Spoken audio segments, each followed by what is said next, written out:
In this comic book is a love story. A boy and girl in love. They get married.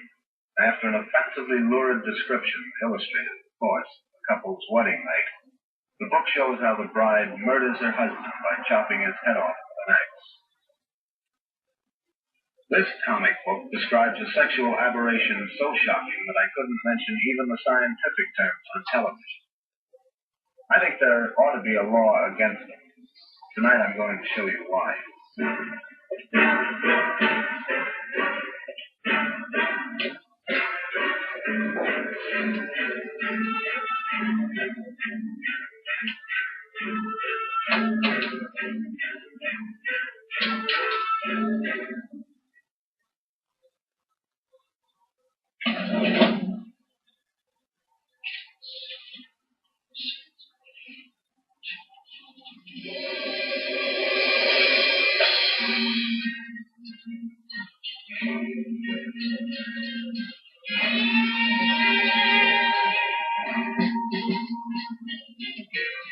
Digging up clicks since the 86.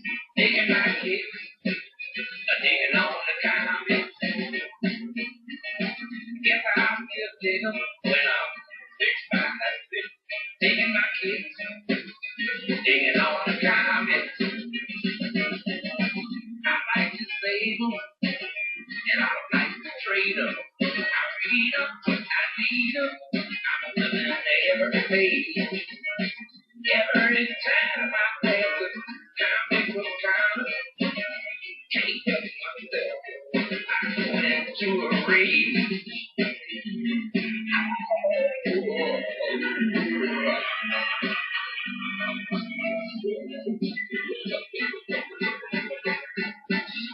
Everything I see is just a little bit hazy. I don't count it for crazy. If I still dig 'em when I join the Jerry Axis, I will be comic book crazy. Digging my kids, what it me 6x6, long gone comic book crazy.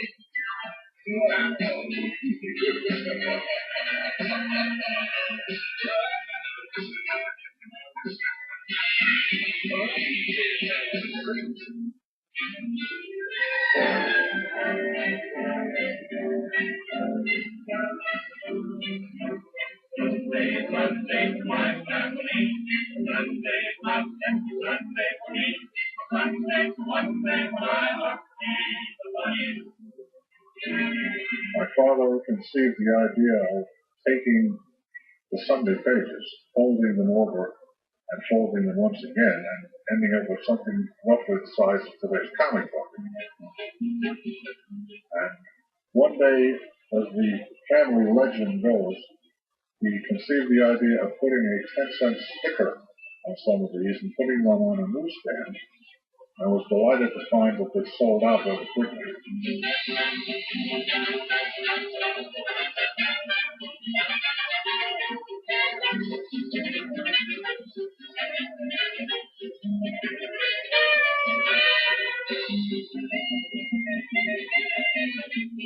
Eventually, a few people started putting original material in. One of the first I remember was a feature called Slam Bradley, which was written and drawn by Siegel and Schuster, who shortly thereafter came along with the blockbuster called Superman, which did for comics what Milton Berle did for television and what Babe Ruth did for baseball. I'm still on a speeding bullet. More powerful than a locomotive. Able to leap tall buildings in a single bound. Up in the sky, it's a bird, it's a plane, it's Superman. It's noise doing from Vanessa. Big boys doing from Vanessa. But boys never had a chance. Mark went thumping, the joint was jumping. That jumping down. If his fast on, he stood from fast on, he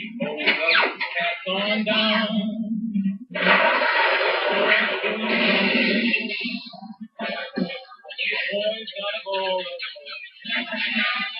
big boy coming from Vanessa. There's big boy from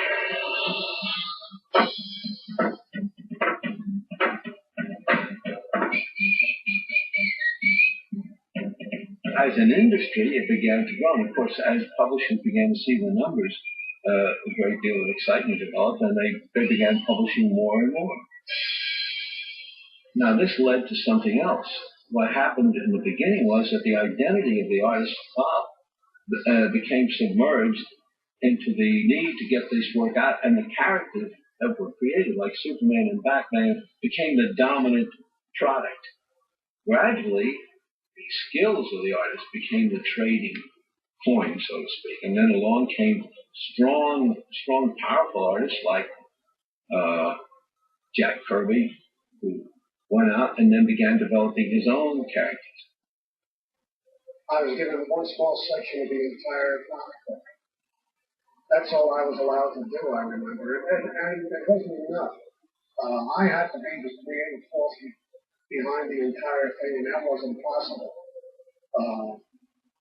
for a beginner, certainly, anywhere. And so I left the studios and began to do my own superhero stories.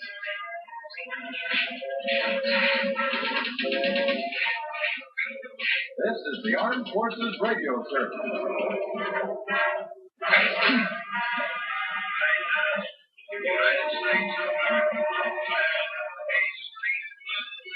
A side door opens, and a frail young man steps into the laboratory. Don't be afraid, son. You're about to become one of America's saviors. Calmly, the young man allows himself to be inoculated with the strange seeming liquid.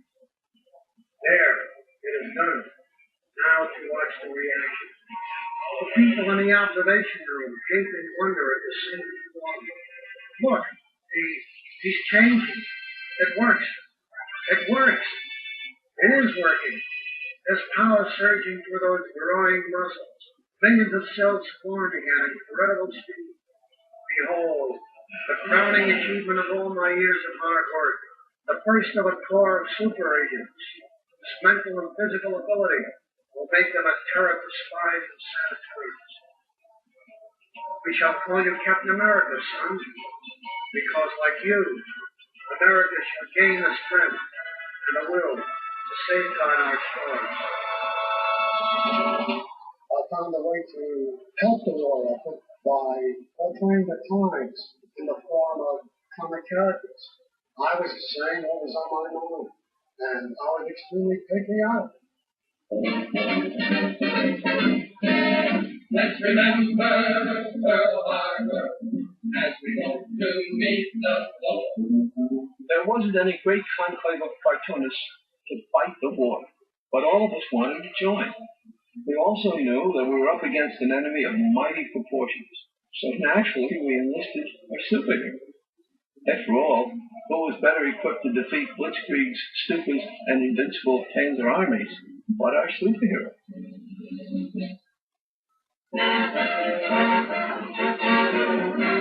I've always felt that I was involved in a literary form. Now, that is in a sense of pretension because I had pretensions. I had literary pretensions. I was a frustrated writer, frustrated painter. Here, for the first time, was this marvelous opportunity that happens to any creative man once in a lifetime. Suddenly, there appears a medium, a receptacle that can take your ineptitudes in both fields, put them together, and come out with an aptitude.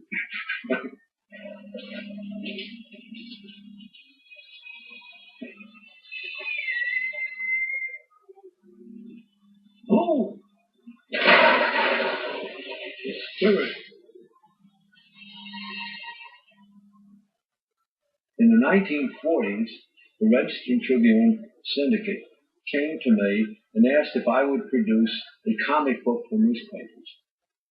It was a comic book which newspapers wanted to have in answer to the rising pressure of sales from comic books who they felt were stealing their Sunday comic strip audience. The Spirit presented to me the opportunity to do complete stories. very much in the nature of the old pulp magazine. The pulp writers concentrated on stories of either private eyes, sleazy cops, or inner city living. 3 a.m. Gladiators in Commissioner Dolan's office had long ago conked out. And those of us who did not go home waited. 6 hours ago, Patrolman Fisk failed to report. His belief on the lonely waterfront beat was unable to find him.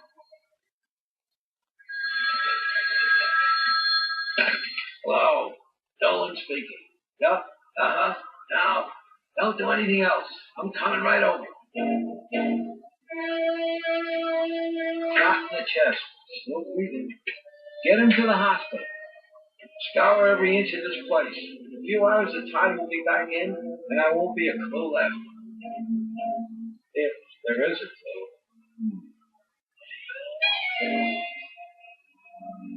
Hey, Spirit. Hey. I saw that piece of paper. I walked, lost in memory. The mind sent racing back in time by a name scrawled on the card. Sand Sarah. By 1942, America was well in the war. Sand had achieved an international background. As for me, I was with American intelligence. I could only follow her progress by newspaper clippings. Believe me, mister, they told a lot. That girl really got around. A clue that clearly pointed to Sand Sarah. Even though I've burned the clue to an ash, I know that whether or not I wish it, I must find Sand and bring her in. I can tell the whole story. I can deal in 2 levels. I can deal in writing and I can deal in acting. And it has a completeness to it. When I'm finished with a story, whether it's a spirit story or a book or a graphic novel, there's a completeness to it that satisfies me.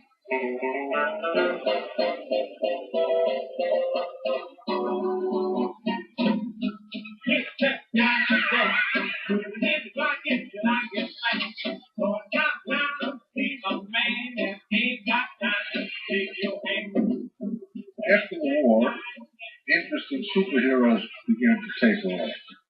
People wanted to forget about fighting. They wanted to read about things closer to home. Romance, crime, all the elements of the American dream. But of course, the fear of the bomb was lurking under the surface. Suddenly we had the power to destroy ourselves. And what could be more horrifying than that?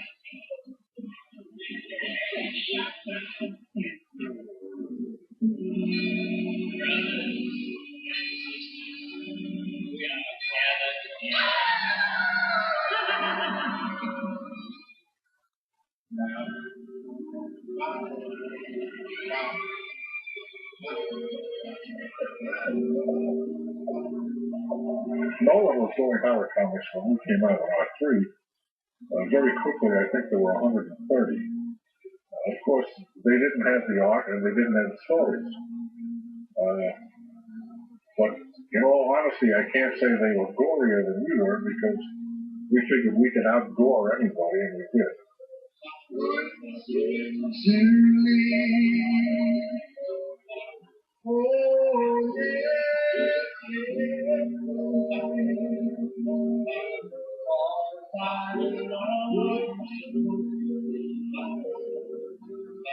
Lanny?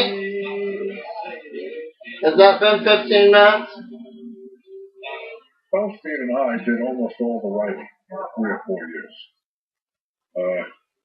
And we worked as follows. We'd come in every day, and we would sit down, and I would have springboards, and we'd try one springboard after another until we got the story we were happy with. And then we roughly plot it out, and then Faustine would go out and write it. Bill is a voracious reader. He'd read all night long sometimes with insomniac. And he'd come in the morning with a whole bunch of springboards, as he called them, and we'd talk about it. God murders his wife and he eats her. so he can get rid of the evidence. What should we do? And we come up with some crazy gimmick list and that ending. We always love to have shock endings and surprise things. Much like the kind of thing that Twilight Zone had afterwards and Alfred Hitchcock.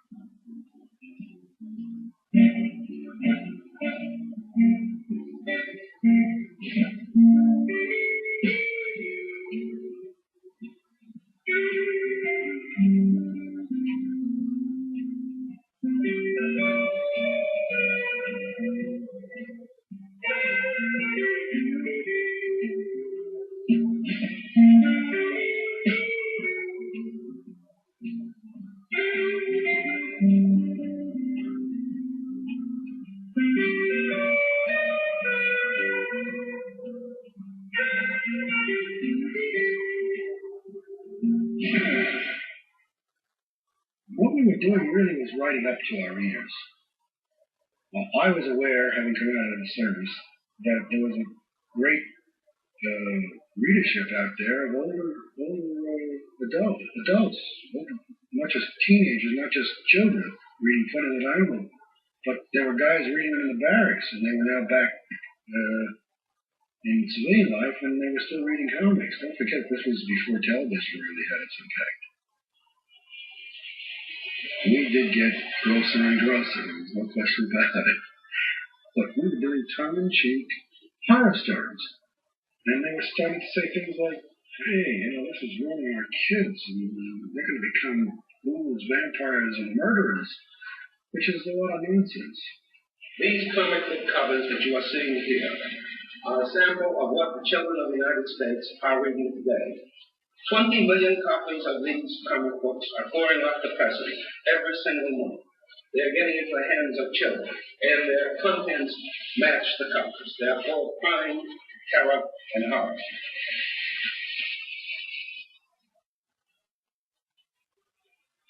They were attacking the crime comics, which preceded. They were attacking Superman back in the 30s and 40s because some kid might think he could fly and jump off the roof. They attacked comic books because you couldn't read the print, and it was ruining all the kids' eyes. They came up with more damn reasons to attack comics over the years. It's really kind of ludicrous when you look back.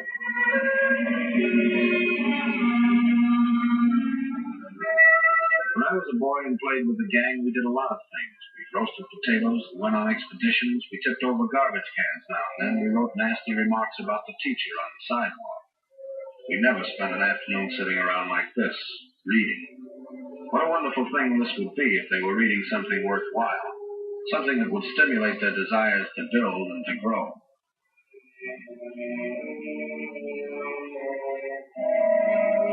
But they're not reading anything constructive. They're reading stories devoted to adultery, to sexual perversion, to horror, to the most despicable of crimes.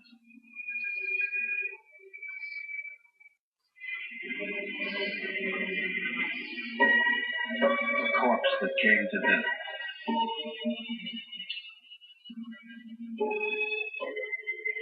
One of the wonderfully appealing things about children is that they haven't yet come to the age where reality and unreality are divorced. The emotional impact of something they read in a comic book may be much the same as a real-life situation they witness. Horror and crime comics upset kids. I'm not talking about any subtle distortion of their emotional makeup. I think that occurs too. But there's a more noticeable, immediate effect. You can see the tension develop as the story gets more gruesome. And if it's a bad one, the kid has a massive jangle of nerves by the time he's through it.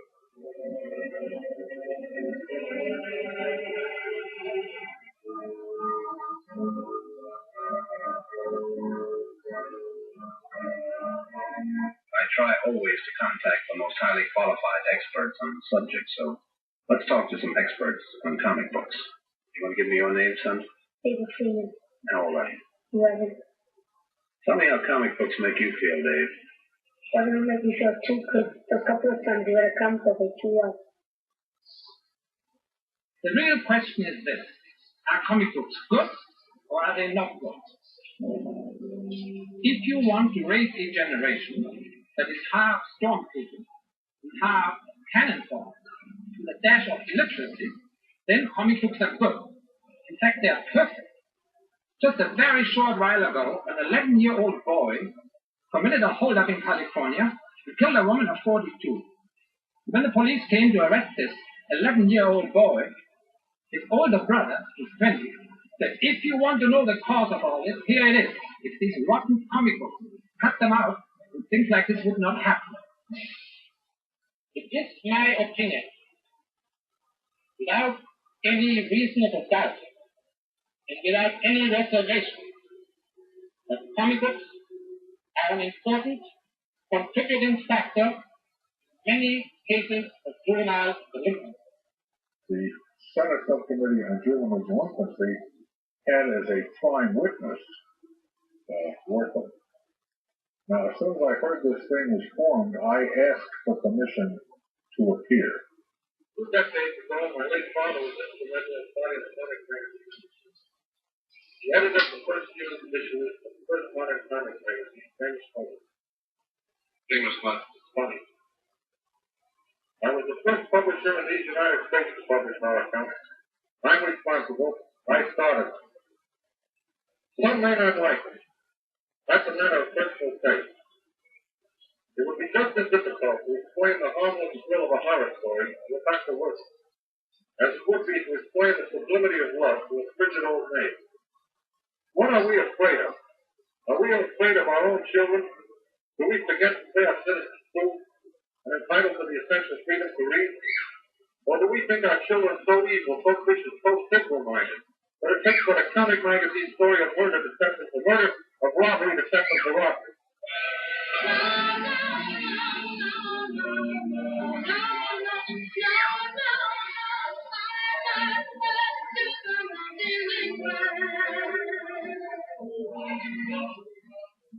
After the Senate subcommittee hearings, when the industry was somewhat in disarray, the other publishers kind of took over, and all they wanted was a censor. So rather quickly, they moved it along to the point where the Comics Magazine Association was formed, and the first thing they did was outlaw the words horror, terror, weird, and I think every word that I had in any of my titles, the Association outlawed, which I thought was very funny. Although I wasn't amused, I was very angry.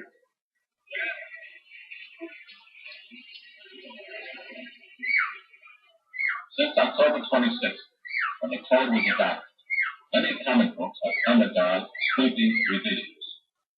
440 magazines slated for publication in the early part of next year have been reviewed by my office. Out of these, 126 stories have been rejected outright as unsuitable. More than 5,656 drawings have been eliminated and replaced with panels that conformed with the code. In short, comics have undergone a major facelift. I remember the last comic that I ever put through the code was the last science fiction. I think it was Incredible Science Fiction 33. And we set it up, and they absolutely refused to allow the fourth story to go through. So in one of my clever little ploys, I substituted Judgment Day, which may be the finest story we ever wrote, and sent it up in replacement. And they wouldn't pass Judgment Day unless I took the beads of perspiration off the astronaut's brow. He was, as you recall, a black. He had perspiration at the end of the story. When he takes off his helmet, you see he's a black. That's the whole point of the story. And I said, no, I'm not going to take him out. And if you persist, I am going to take you to court. I said, you are so wrong, and this is as far as I go with you guys. So he said, all right, let it go. And then, in my final thing, I never paid the dues for the last month. which was just at a peak.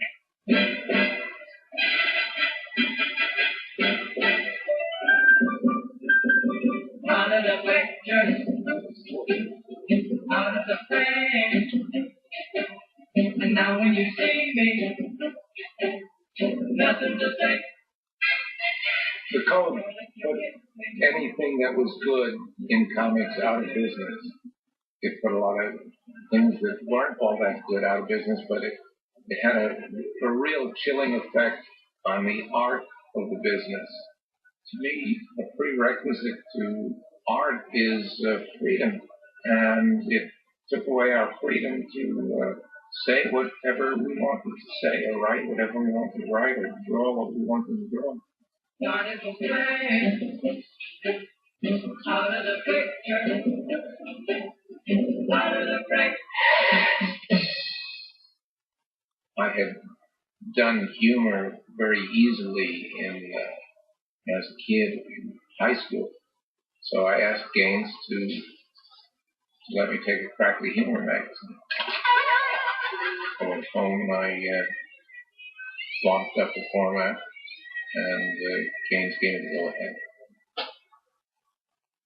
We started out with no particular direction. I was just kind of searching for my humor streak, and we did a series of stories that were comic book themes. We did Superman and Batman, all of that stuff. And then I was in my prime. I wrote easily and prolifically.